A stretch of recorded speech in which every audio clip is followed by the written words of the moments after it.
अस्सलाम वालेकुम, कैसे हैं आप सब। तो आज हम स्टार्ट करने जा रहे हैं एक्सरसाइज 2B का क्वेश्चन नंबर 3। तो मेरे पास ये बुक 2 है जिसको हम D2 भी बोलते हैं और उसका ये अपडेटेड 7th एडिशन यानी न्यू एडिशन मेरे पास मौजूद है। तो इस न्यू एडिशन का ये चैप्टर नंबर 2 चल रहा है। मैंने इस चैप्टर के नेम से एक सेपरेट प्लेलिस्ट बना दी है, उसका लिंक भी नीचे डिस्क्रिप्शन में दे दिया है ताकि आपको इस चैप्टर से रिलेटेड तमाम सोल्यूशंस एक ही जगह पर आसानी से इसी प्लेलिस्ट में मिल सकें। इसके अलावा आपको डिस्क्रिप्शन में मेरे जो सोशल अकाउंट्स हैं फेसबुक और इंस्टाग्राम के, उनकी प्रोफाइल का लिंक भी मिल जाएगा। आप इन्हीं अकाउंट्स के थ्रू अपने क्वेश्चंस को, सजेशंस को मुझ तक भी पहुंचा सकते हैं। तो आइए स्टार्ट कर लेते हैं क्वेश्चन नंबर 3 को। तो क्वेश्चन नंबर 3 की जो स्टेटमेंट है मैं इसको नीचे नोट डाउन कर चुका हूं। हम वहीं से इसको रीड करेंगे, समझेंगे और साथ ही सॉल्व करेंगे। तो आइए स्टार्ट करते हैं। तो अब आपको सामने स्क्रीन पर क्वेश्चन नंबर 3 की स्टेटमेंट लिखी हुई नजर आ रही है। तो मैं यहीं से इसको रीड करूंगा। मैंने, आप देख सकते हैं स्टेटमेंट में कुछ वर्ड्स को डिफरेंट कलर्स के साथ एक तरह का आप कह लें हाईलाइट किया हुआ है, डिफरेंट कलर्स उनको दिए हुए हैं। और ये जितनों को भी मैंने डिफरेंट कलर्स यहाँ पर दिए हुए हैं, इन वर्ड्स में इंपॉर्टेंट डाटा है, तो आपने इन पे फोकस रखना है, इसलिए मैंने उनके कलर्स चेंज किए हैं।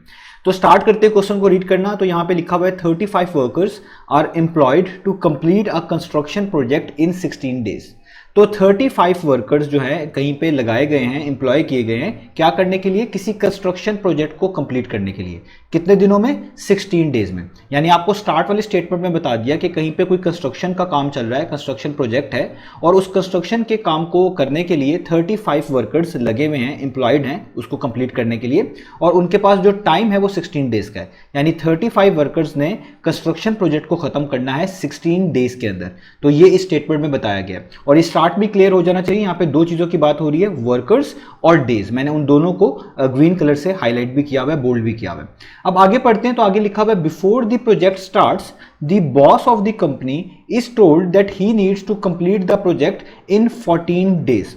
अब वो कह रहे हैं बिफोर द प्रोजेक्ट स्टार्ट्स, यानी प्रोजेक्ट के स्टार्ट होने से पहले। कौन से प्रोजेक्ट के स्टार्ट होने से पहले? यही कंस्ट्रक्शन का प्रोजेक्ट जिसपे 35 वर्कर्स लगाए हुए थे ताकि वो प्रोजेक्ट को कंप्लीट कर पाते 16 दिनों में, 16 डेज में।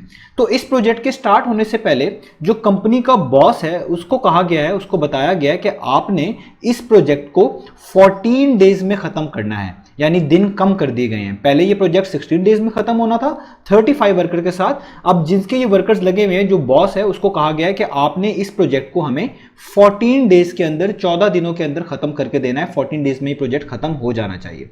अब आगे बड़ा इंपॉर्टेंट चीज आ रही है, लिखा हुआ है assuming that all the workers work at the same rate.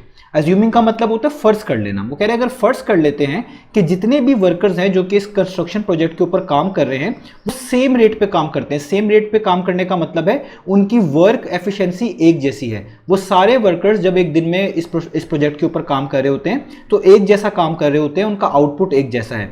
ऐसा नहीं है कि वर्कर्स तो लगे हुए हैं प्रोजेक्ट पे लेकिन वो काम ही नहीं कर रहे, एक ज्यादा काम कर लेता है, एक आता ही नहीं है, ऐसा नहीं है। सारे वर्कर्स इक्वली कंट्रीब्यूट कर रहे हैं इस प्रोजेक्ट को खत्म करने में। तभी आप कह सकते हैं कि एक वर्क बैलेंस रेशियो है इनके दरमियान में, और आप बता पाएंगे कि भाई अगर मेरे पास इतने वर्कर्स हुए तो कितने दिनों में काम कंप्लीट हो जाएगा, कम हुए तो कितने ज्यादा दिन लग जाएंगे। तो ये इसको बोलते हैं सेम रेट पे होना। ये तभी चीजें आप गैस कर पाते हैं कि कितने दिनों में कोई प्रोजेक्ट कंप्लीट होगा, जब आपको पता हो कि आपके वर्कर्स का एक खास रेट है जिसपे वो एक दिन में काम करते हैं या एक दिन में वो खास आउटपुट जनरेट कर लेते हैं।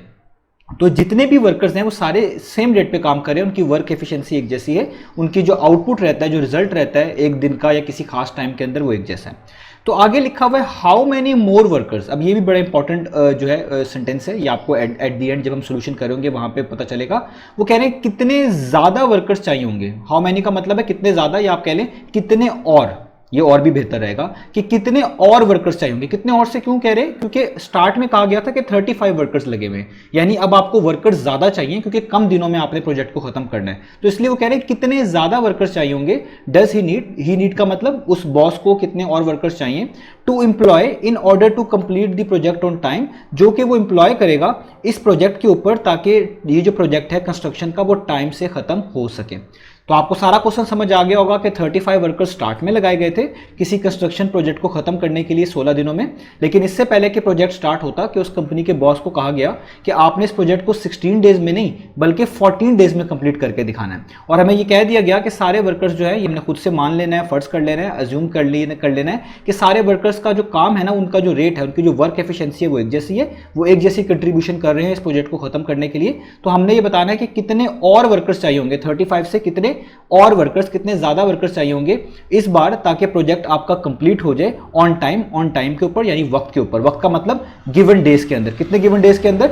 14 डेज के अंदर। ठीक है। तो ये आपने सारी स्टेटमेंट समझ ली। अब जब भी इस तरह के क्वेश्चंस को आपने स्टार्ट करना है, सबसे पहले आपने दो चीज़ों को देखना है। सबसे पहली चीज़ ये है कि आपके क्वेश्चन के अंदर किन दो वेरिएबल्स का जिक्र किया गया है या कितने वेरिएबल्स का जिक्र किया गया है, या आप ये भी कह सकते हैं कितनी क्वांटिटीज को डिस्कस किया जा रहा है, किन चीज़ों के दरमियान रिलेशन बताया जा रहा है। तो वो मैंने पहले ही बोल्ड किए हुए ग्रीन कलर के साथ कि यहाँ पे इस स्टेटमेंट में दो चीज़ों का जिक्र है, एक है वर्कर्स और एक है डेज, यानी दो चीजों के दरमियान रिलेशनशिप बनाया गया है, वर्कर्स और डेज। अब ये हमने पहचान लिया, पहला काम हो गया। अब जब आपने ये पहचान लिया कि किन चीजों के बारे में बात हो रही है, क्या वेरिएबल्स हैं, इनको वेरिएबल्स बोला करेंगे वर्कर्स को और डेज को। ये एक भी हो सकते हैं, दो भी हो सकते हैं, ज्यादा भी हो सकते हैं, इसमें कोई इशू नहीं है। तो अब हमने इनके दरमियान रिलेशनशिप पहचानना है कि वर्कर्स और डेज के दरमियान रिलेशनशिप कौन सा है। आया कि ये इनडायरेक्ट प्रपोजन है, यानी डायरेक्टली रिलेटेड है एक दूसरे के साथ, डायरेक्टली प्रोपोर्शनल है। आया कि ये दोनों चीजें आपस में इनवर्स प्रपोजन है, या आप कह लें इनवर्सली प्रोपोर्शनल है। तो ये बहुत बात क्लियर है कि जितने ज्यादा वर्कर्स होंगे किसी कंस्ट्रक्शन प्रोजेक्ट पे, उतना जल्दी काम खत्म हो जाएगा, उतने कम दिन लगेंगे। यानी वर्कर्स को बढ़ाने से दिन कम हो जाते हैं। और आप लोग ये जानते हैं, जब भी एक चीज को इंक्रीज करने से दूसरी चीज उसी रेट पर डिक्रीज कर जाए, तो इसको हम बोलते हैं कि इन दोनों चीजों के दरमियान इनवर्स रिलेशन है, ये आपस में इनवर्सली प्रोपोर्शनल है, क्योंकि एक के बढ़ाने से दूसरा कम हो रहा है। जब वर्कर्स बढ़ाते हैं तो कम दिनों में काम खत्म होता है। और इसका उल्टा भी आप देख सकते हैं कि अगर मैं वर्कर्स को कम कर दूं, यानी वर्कर्स कम लगाऊं इस प्रोजेक्ट के ऊपर, तो फॉर एग्जांपल हमारे पास डेज फिर क्या हो जाएंगे, डेज जो है हमारे पास जाहिर बात है वो बढ़ जाएंगे, क्योंकि कम वर्कर्स को ज्यादा दिन लगेंगे किसी प्रोजेक्ट को काम करने में। तो यहां से भी समझ आता है कि एक चीज के कम होने से दूसरी चीज बढ़ रही है। तो इससे एक बात क्लियर हो गई कि वर्कर्स और यानी नंबर ऑफ वर्कर्स और डेज के दरमियान जो है वो कौन सा रिलेशन है, इनवर्स रिलेशनशिप है।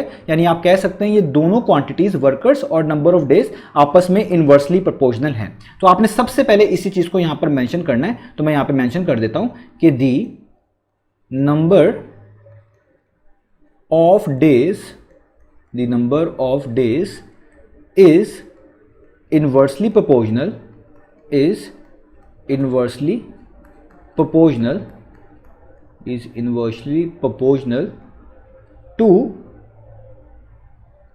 the number of workers employed, to the number of workers employed। ठीक है, तो ये मैंने लाजमी यहाँ पर मेंशन कर देना है, आपने भी मेंशन कर देना है कि नंबर ऑफ डेज में और नंबर ऑफ वर्कर्स में इनवर्स रिलेशनशिप है। एक चीज़ को बढ़ाते हैं दूसरी कम हो जाती है। अगर वर्कर्स ज़्यादा होंगे दिन कम हो जाएंगे, कम दिनों में काम खत्म हो जाएगा, और अगर वर्कर्स कम होंगे दिन बढ़ जाएंगे, यानी ज़्यादा दिन लगेंगे। अब आपने ये काम भी कर दिया। तो अब हमने नेक्स्ट काम क्या करना है, अब हमने नेक्स्ट काम ये करना है कि जो डाटा हमें गिवन है, इन डाटा को कॉलम्स के अंदर हमने रिप्रेजेंट करना है, यानी कॉलम्स बनाएंगे और उसमें ये सारे डाटा को रिप्रेजेंट करेंगे। तो बेसिकली दो मेथड हमारे पास अवेलेबल होते हैं इन क्वेश्चंस को करने के लिए, एक है यूनिटरी मेथड और एक है प्रोपोर्शन मेथड। तो मैं बेसिकली यूनिटरी मेथड ये अडॉप्ट कर रहा हूँ। यूनिटरी मेथड के डाटा को इस तरह कॉलम वाइज रिप्रेजेंट करके एरोज की मदद से लिखा जाता है। ये सबसे कन्वीनियंट मेथड होता है, और खास तौर पर जब आपके पास वेरिएबल्स ज़्यादा हो, जैसे मिसाल के तौर पर हमारे पास नंबर ऑफ डेज और नंबर ऑफ वर्कर्स हैं, यही दो वेरिएबल्स हैं। अगर इससे ज्यादा हो जाते, तीन या तीन से ज्यादा वेरिएबल्स हो जाते, तब भी ये मेथड बहुत अच्छे से वर्क करता है और बहुत कन्वीनियंट होता है। तो इसलिए मैं यही यूज कर रहा हूं। तो आपने सबसे पहले क्या स्टार्ट करना है, आपने देखना है आपने क्या चीज फाइंड आउट करनी है। तो आपने बेसिकली वर्कर्स से रिलेटेड इंफॉर्मेशन फाइंड आउट करनी है। तो जिससे रिलेटेड आपने इंफॉर्मेशन फाइंड आउट करनी होती है उसको आप राइट हैंड साइड पे लिखा करेंगे, यानी उसका कॉलम राइट हैंड साइड पे बनाया करेंगे, और बाकी तमाम चीजों के कॉलम्स लेफ्ट हैंड साइड पे बनाएंगे, यानी स्टार्ट में बनाएंगे। कैसे? जैसे आप देखें आपके पास दो चीजें हैं, एक है नंबर ऑफ डेज और एक है नंबर ऑफ वर्कर्स। इन दो के दरमियान आपने रिलेशनशिप ऊपर लिखा हुआ भी है, और इन्हीं दो से रिलेटेड ऊपर डाटा भी मौजूद है। तो आपने नंबर ऑफ वर्कर्स से रिलेटेड तो चीजें फाइंड आउट करनी है, तो इसको आप राइट हैंड साइड पे बनाएंगे। तो नंबर ऑफ डेज को आप सबसे पहले लिखेंगे, इसको आप लेफ्ट हैंड साइड पे बनाएंगे, यानी इसके कॉलम को सबसे पहले रिप्रेजेंट करेंगे। तो मैं यहां पे लिखूंगा नंबर ऑफ डेज। तो कॉलम बनाने का मतलब है मैं इसके नीचे डाटा लिखूंगा, वो एक कॉलम ही हो जाएगा। और राइट हैंड साइड पे जिस चीज से रिलेटेड मुझे चाहिए इंफॉर्मेशन, मुझे रिक्वायर्ड है नंबर ऑफ वर्कर्स, तो वो मैं यहाँ पे हमेशा राइट हैंड साइड पे लिखा करूंगा। यानी जिस चीज में से कोई चीज फाइंड आउट करनी है वो राइट हैंड साइड पे रिप्रेजेंट करें, बाकी चीजें स्टार्ट में या आप कह लें लेफ्ट हैंड साइड पे रिप्रेजेंट करें। तो देखिए मैंने दो कॉलम बना लिए, ये कॉलम ही है क्योंकि इनके नीचे डाटा आएगा। अब आपने इनके नीचे डाटा पुट करना है। तो देखिए नंबर ऑफ डेज के नीचे ऑब्वियस बात है डेज आएंगे, और नंबर ऑफ वर्कर्स के नीचे ऑब्वियस बात है वर्कर्स आएंगे। तो आप क्वेश्चन में देखें लिखा हुआ था कि 35 वर्कर्स चाहिए होंगे किसी कंस्ट्रक्शन प्रोजेक्ट को कंप्लीट करने के लिए 16 डेज में। यानी वर्कर्स कितने दिए हुए 35 और डेज कितने बताए हुए 16। तो आप सबसे पहले इसी डाटा को लिखें। तो वर्कर्स के नीचे वर्कर्स और डेज के नीचे डेज को पुट किया जाएगा। तो नंबर ऑफ वर्कर्स कितने चाहिए होंगे 35, यहां पे आप लिख लें 35 और नंबर ऑफ डेज कितने लगेंगे इस प्रोजेक्ट को कंप्लीट करने के लिए 35 वर्कर्स के जरिए, वो है 16। तो यहाँ पे आप क्या लिख देंगे 16। तो ये देखिए मैंने आमने सामने डाटा लिखा है, वर्कर्स के नीचे वर्कर्स और डेज के नीचे डेज। अब आगे कहा गया था क्वेश्चन में कि प्रोजेक्ट स्टार्ट होने से पहले बॉस को बताया गया है कि आपने ये प्रोजेक्ट 16 डेज में नहीं बल्कि 14 डेज में कंप्लीट करना है। यानी अब डाटा नया आ गया, डेज नए आ गए, तो वो कितने आ गए 14। तो अब आपने अगेन डेज के नीचे 16 लिखा हुआ था, तो अब इसके नीचे क्या लिखेंगे 14। यानी अब आपने ये निकालना है कि 14 डेज के लिए कितने वर्कर्स चाहिए होंगे कि ये प्रोजेक्ट कंप्लीट हो जाए। तो अब आपको देखिए सिर्फ 14 डेज बताया गया, आगे ये पूछा गया कि कितने ज्यादा वर्कर्स चाहिए होंगे, इससे मुराद है 35 से कितने ज्यादा चाहिए होंगे ताकि प्रोजेक्ट टाइम पे खत्म हो जाए। तो पहले आप निकालेंगे कि 14 डेज के अंदर कितने वर्कर्स रिक्वायर्ड होंगे। जब आपको पता चल जाएगा कि 14 डेज में कितने वर्कर्स रिक्वायर्ड होंगे तो आप ऑटोमेटिकली कंपेयर करके बता देंगे कि 35 से कितने और ज्यादा चाहिए वर्कर्स इंप्लॉय करने के लिए ताकि आपका प्रोजेक्ट 14 डेज में कंप्लीट हो जाए। तो पहले हमने ये निकालना है कि 14 डेज में वर्क को प्रोजेक्ट को कंप्लीट करने के लिए कितने वर्कर्स रिक्वायर्ड हैं। तो इसलिए हमें वर्कर्स की इंफॉर्मेशन नहीं बताई हुई 14 के कॉरस्पॉन्डिंग, तो हम खुद से उसकी जगह पे क्या लिख देंगे x। यानी ये चीज हमने फाइंड आउट करनी है कि 16 डेज के अंदर 35 वर्कर्स प्रोजेक्ट को कंप्लीट कर देते हैं, तो 14 डेज में कितने वर्कर्स चाहिए होंगे इस प्रोजेक्ट को खत्म करने के लिए। तो जो चीज आपको नहीं गिवन होगी उसकी जगह पे आपने क्या लिख देना है x, जिस तरह मैंने लिख दिया। तो इसको हम कहते हैं कॉलम्स के अंदर डाटा को लिखना। तो डाटा लिख लिया, अब बारी आती है इनके एरोज लगाने में, क्योंकि एरोज बड़ा इंपॉर्टेंट रोल प्ले करेंगे, इन्हीं की मदद से आप नीचे क्वेश्चन को सॉल्व भी कर पाएंगे। तो देखिए दो तरीके होते हैं एरोस को लगाने के। एक तरीका तो ये होता है कि आप पहले जहां पे आपके पास अननोन क्वांटिटी है, जिस तरह आप देखिए नंबर ऑफ वर्कर्स के अंदर ये x जो है अननोन है, ये वैल्यू हमने फाइंड आउट करनी है। जहां पे x लिखा हुआ है या वेरिएबल लिखा हुआ है, आप इधर एरो फिक्स कर लें, यानी इधर एरो क्या लगा दें, अपवर्ड लगा दें। इधर एरो फिक्स हो गया, हमेशा अपवर्ड एरो लगा दिया। और ये एक तरीका बता रहा हूं, इसके बाद दूसरा भी एक्सप्लेन करता हूं। तो और इस एरो को लगाने के बाद आप इन दोनों क्वांटिटीज के दरमियान रिलेशनशिप ढूंढें और फिर यहां पे भी एरो लगा दें। अब देखिए इन दोनों क्वांटिटीज के दरमियान इनवर्स रिलेशनशिप है, यानी एक चीज बढ़ाएंगे तो दूसरी कम होगी। तो जब भी दो क्वांटिटीज के दरमियान, दो वेरिएबल्स के दरमियान आप कह लें इनवर्स प्रपोर्शन का रिलेशनशिप हो, वो आपस में इनवर्सली प्रोपोर्शनल हो, तो एरोज हमेशा ऑपोजिट लगेंगे। अगर आपने यहां पर अपवर्ड एरो लगाया हुआ है तो दूसरी साइड पे क्या लगा देंगे, डाउनवर्ड लगा देंगे। तो मैंने यहां पे क्या लगा दिया, डाउनवर्ड। यानी जब भी दो क्वांटिटीज, दो वेरिएबल्स आपस में इनवर्सली प्रोपोर्शनल होंगे तो अगर एक एरो अपवर्ड होगा तो दूसरा क्या होगा, डाउनवर्ड, और अगर एक डाउनवर्ड होगा तो दूसरा क्या होगा, अपवर्ड। तो एक तरीका तो ये होता है कि फिक्स कर लें और इसकी मदद से लगा लें दूसरी तरफ एरो, जिस तरह मैंने लगा लिया है। और दूसरा तरीका ये होता है, एक तरीका तो ये हो गया कि आप एक को फिक्स करें और उसकी मदद से दूसरे एरो को बता दें कि वो किस तरफ लगेगा। अगेन याद रखिएगा, इनवर्स प्रोपोर्शन के केस में एक एरो अपवर्ड होगा तो दूसरा डाउनवर्ड होगा, जिस तरह मैंने लगाया है। डायरेक्ट होते तो दोनों की डायरेक्शन सेम होगी, अगर ये अपवर्ड होगा यहां पे भी अपवर्ड होगा, ये डाउनवर्ड होगा तो यहां पे भी डाउनवर्ड होगा, सेम होने चाहिए। एक तरीका कंप्लीट हो गया। दूसरे तरीके में ये होता है कि आप खुद से देखें कि डेज 16 थे और कम होके कितने हो गए 14, यानी डेज कम हुए हैं, तो आप 16 से 14 की तरफ एरो डाउनवर्ड लगाएंगे क्योंकि डेज कम हुए, 16 से कम हुए 14 की तरफ। तो जब आप यहां पे डाउनवर्ड लगाएंगे तो आपको ऊपर पता ही है कि इन दोनों चीजों के दरमियान रिलेशनशिप कौन सा है, इनवर्सली प्रोपोर्शनल का, यानी आपस में इनवर्सली प्रोपोर्शनल है। तो अगेन एरो ऑपोजिट लगने थे, तो यहां पे अगर डाउनवर्ड लगाएंगे तो वहां पे ऑटोमेटिकली अपवर्ड ही होना चाहिए। वो पहले से अपवर्ड लगा हुआ है, मैंने पहले से लगाया हुआ है, नहीं लगाया होता तो आपको यहां पे क्या लगा देना था, अपवर्ड। तो ये तरीका भी फॉलो किया जाता है, दोनों के मीनिंग सेम है, आप दोनों यूज कर सकते हैं। तो अब आपको समझ आ गया, हमने एरोज यहां पर लगा लिए। अब चीजें बहुत आसान है, अब आपने इन एरोज को ही देखना है। अब मैं आपको एरो से रिलेटेड एक बात और बता दूं कि जब भी एरो लगा होगा तो इस एरो के जो ये टॉप है इसको हम बोला करेंगे हेड, ये एरो का हेड है, और जहां से एरो स्टार्ट हुआ है इसको हम बोलेंगे एरो की टेल। ये बड़ी इंपॉर्टेंट चीज है। तो जब आपने ये एरोज लगा देने हैं, अब आपने इनको हेड और टेल के लिहाज से लिखना है। किस तरीके से, जैसे आप देखिए सबसे पहले नंबर ऑफ डेज लिखा हुआ है, तो इसमें आपने देखना है जो एरो है उसकी टेल कहां पर है, उसकी टेल है यहां पर। तो इस टेल के सामने जो नंबर लिखा होगा सबसे पहले उसको लिखना है, यानी आपने हमेशा टेल से लिखना स्टार्ट करना है। तो टेल के पैरेलल क्या लिखा हुआ है, 16, तो आप लिखेंगे 16। हमेशा नीचे लाइन लगाएंगे, यानी इसको डिवाइड करेंगे किससे, उस नंबर से जो हेड के सामने लिखा हुआ है। हेड के सामने क्या लिखा हुआ है, 14, तो वो यहाँ पे नीचे आएगा डिनोमिनेटर में, इस तरीके से 14। तो टेल से स्टार्ट करना है, हेड की तरफ जाना है। पहले टेल के साथ 16 लिखा हुआ था, 16 लिखे, लाइन डाल दें, हेड के साथ 14 लिखा हुआ था, 14 लिख दें। अब आपने इक्वालिटी का साइन डालना है इस तरीके से। अब दूसरी साइड पे भी ऐसे ही करना है। देखिए टेल कहां पर है, ये एरो की है टेल, तो टेल के सामने क्या लिखा हुआ है, एक्स, तो पहले एक्स लिखेंगे। डिवाइड का साइन, हेड के सामने क्या लिखा हुआ है 35, तो नीचे क्या लिख देंगे 35। तो ये हमने चीज़ों को लिख लिया। अब जस्ट यहाँ से x की वैल्यू फाइंड आउट कर लें। तो आप देखें x की वैल्यू को फाइंड आउट करने के लिए हमने क्या करना है, x की वैल्यू को फाइंड आउट करने के लिए आपने इस 35 को जो नीचे डिनोमिनेटर में लिखा हुआ है यहाँ से रिमूव करना है ताकि आपको x की वैल्यू पता चल सके। तो 35 यहाँ पे बेसिकली डिवाइड कर रहा है x को। तो अगर कोई नंबर एक साइड पे फ्रैक्शन में लिखा हो या आप कह लें डिनोमिनेटर में लिखा हो और किसी को डिवाइड कर रहा हो, तो इक्वेशन के जब आप उसको दूसरी तरफ मूव करेंगे तो वहाँ पे जाके वो मल्टीप्लाई करेगा, यानी जो लिखी हुई चीज़ होगी लेफ्ट हैंड साइड पे, जिस तरह यहाँ पे 16 और 14 लिखा हुआ है, इससे वो मल्टीप्लाई हो जाएगा। तो यहाँ पे 35 डिवाइड कर रहा है, वहाँ पे जाके क्या करेगा मल्टीप्लाई करेगा। तो आप यहाँ पे लिखेंगे 16 ओवर 14 वैसे का वैसे ही रहेगा, और 35 जो x को डिवाइड कर रहा था यहाँ पे आके क्या हो जाएगा मल्टीप्लाई, या कह लें मल्टीप्लाई करेगा, और यहाँ पे जस्ट क्या बच जाएगा x। आप दोनों साइड्स पे 35 मल्टीप्लाई करवा देते तब भी आपको यही स्टेप मिलता जो भी मैंने लिख दिया है। अब यहाँ तक हमने इसको कर लिया। अब जो कटिंग हो सकती है आप उसको कटिंग कर लें, कैंसिलेशन कर लें। अगर नहीं हो सकती तो ऊपर वाले नंबर को ऊपर से मल्टीप्लाई करके नीचे वाले को वैसे ही लिख लें। तो यहाँ पे 14 और 16 में तो कैंसिलेशन हो सकती है। किस तरह हो सकती है, 2 7 टाइम्स 14 होता है और 2 8 टाइम्स 16 होता है। तो यहाँ तक हमने कर लिया। तो हम लिख लेते हैं 8 ओवर 7 मल्टीप्लाई बाय 35, और यहाँ पे क्या हो गया x, यहाँ तक हमने लिख लिया। अब देखिए 7 और 35 में भी कैंसिलेशन हो सकती है। किस तरीके से कि 7 को अगर आप 5 से मल्टीप्लाई करें तो 35 आता है। 7 1 टाइम्स 7, 7 5 टाइम्स 35, तो ऊपर बच जाएगा 8 और 7 बच जाएगा 5, और यहाँ पे आप देखिए नीचे 1 है, इसको लिखने की जरूरत नहीं है, और x 7 वैसे का वैसे। अब जस्ट आपने 5 को 8 से मल्टीप्लाई करना है, तो 5 8 टाइम्स कितना होता है, वो होता है 40। तो इससे पता चला आपको कि 40 वर्कर्स रिक्वायर्ड होंगे अगर आपने जो है 14 डेज के अंदर काम को कंप्लीट करना है, प्रोजेक्ट को कंप्लीट करना है। क्योंकि x यहाँ पे क्या आता है, नंबर ऑफ वर्कर्स। ये बेहतर है यहाँ पे लिख भी दें, मैंने स्टार्ट में बोल दिया था, लिखा नहीं, यहाँ पे लिख देता हूँ, आप स्टार्ट में लिख भी दीजिएगा तो बेहतर है कि let x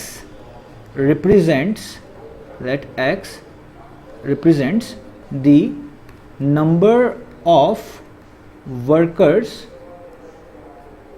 must be employed, जिनको एम्प्लॉय करना पड़ेगा, must be employed to complete project in 14 days, to complete project in 14 days. ये आपने इन्फॉर्मेशन ना भी लिखें तो भी ठीक है, मैं इसलिए इन्फॉर्मेशन यहाँ पे बता देता हूँ, बोल देता हूँ कि चलें अगर कोई कन्फ्यूजन हो तो आपके लिए आसान हो जाए। तो ये इन्फॉर्मेशन अगर आप यहाँ पे लिख देंगे तो बेहतर हो जाएगा। ना भी लिखें, एक्स को आपने लेट किया हुआ, मैंने स्टार्ट में बता दिया था कि एक्स से मुराद नंबर ऑफ वर्कर्स हैं जो कि चाहिए होंगे 14 डेज में इस प्रोजेक्ट को कंप्लीट करने के लिए। तो अब यहाँ पे बड़ी इंपॉर्टेंट चीज़ है, तो आपने ये एक्स तो फाइंड आउट कर लिया कि 14 डेज के लिए आपको कितने वर्कर्स चाहिए, 40 वर्कर्स चाहिए।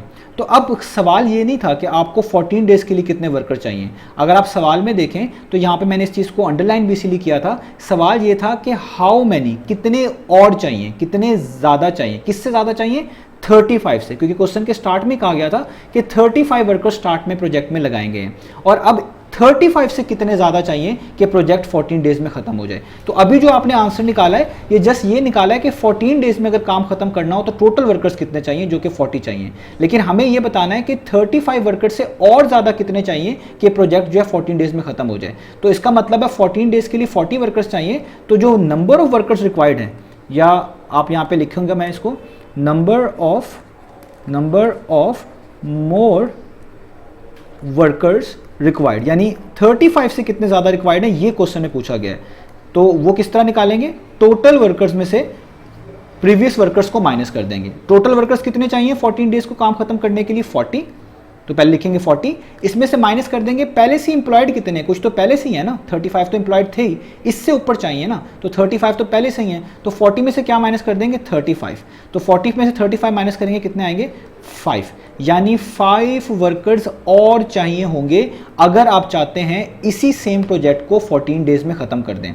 तो ये जो अगेन डाटा आपने एक्स का निकाला था, ये जस्ट ये बता रहा था कि टोटल 40 वर्कर्स चाहिए अगर आप 14 डेज में किसी काम को, किसी प्रोजेक्ट को खत्म करना चाहते हैं। लेकिन क्योंकि 35 वर्कर्स पहले से एम्प्लॉयड थे, हमें क्वेश्चन में ये कहा गया था 35 से और कितने ज़्यादा चाहिए, तो हमें वो किस तरह निकालने पड़े कि हमने टोटल वर्कर्स जो चाहिए होंगे 14 डेज को 14 डेज में प्रोजेक्ट को खत्म करने के लिए, उसमें से माइनस कर दिया वो वर्कर्स जो पहले से ही मौजूद हैं, जो एम्प्लॉयड हैं। तो 40 टोटल चाहिए, 35 पहले से मौजूद हैं, इसका मतलब 40 माइनस 35 कितने, 5, यानी 5 और वर्कर्स चाहिए होंगे अगर आप चाहते हैं इसी प्रोजेक्ट को 14 डेज में खत्म करने के लिए। तो यहाँ पे हमारा ये क्वेश्चन खत्म हुआ। उम्मीद है आपको चीज़ें समझ आई होंगी। इंशाल्लाह नेक्स्ट वीडियो में मिलेंगे बाकी सॉल्यूशंस के साथ।